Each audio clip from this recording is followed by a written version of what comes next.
Cancers are re-architecting their boundaries around love and personal dreams. And I've talked to a few cancers about this. Cancers will, go a little too far for love, I've found. They will sacrifice a little too much for love. You've let people in that are toxic.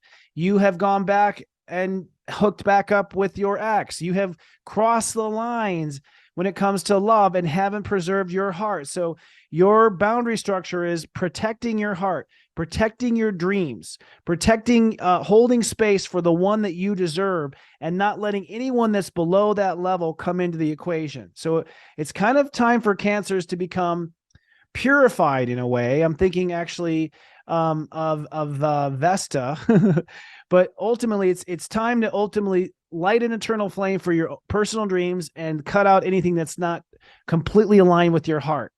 Now, what this does is this puts you into the seat of power in long-term relationships. Long-term relationships. Now, by loving yourself and making sure your heart gets what your heart wants, you now are in a seat of power in long-term relationships. You're not the one chasing. You're not the one hoping. You're not the one waiting for someone to figure out. You now are choosing your mate. You are choosing not to fall down the wormhole of the inappropriate mate. And you're also cutting out the people in your life that frankly don't deserve how caring you are. And some cancers care a little too much. The new story that you're going to write for yourself, Cancer, is around your health and how you live in the moment.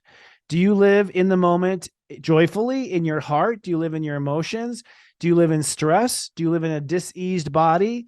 However your life has been, and I hear this all the time. My mom's a Cancer, so I hear this all the time. My life has been this and my life has been that. And mama, the story's changed now. I'm going to tell her at Thanksgiving, it's time for a new story about what your life is and what your life isn't. This is a new story for the Cancers and their daily life.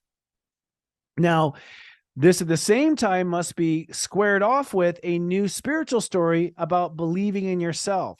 So this new life comes along with believing in yourself 100%. Now you have full belief. That's the new story. That's the new karmic pattern that Cancers now believe.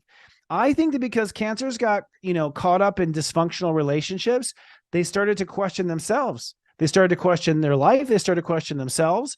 And it wasn't you. It was that you had inappropriate boundaries around love.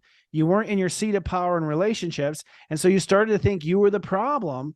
And in a way you were, because you were letting people get away with it. But I think once you get clean on your boundaries around your heart, now you can fully believe in your life and you can fully believe in yourself. So I'm excited to see what happens with Cancers going forward. It's serious, John.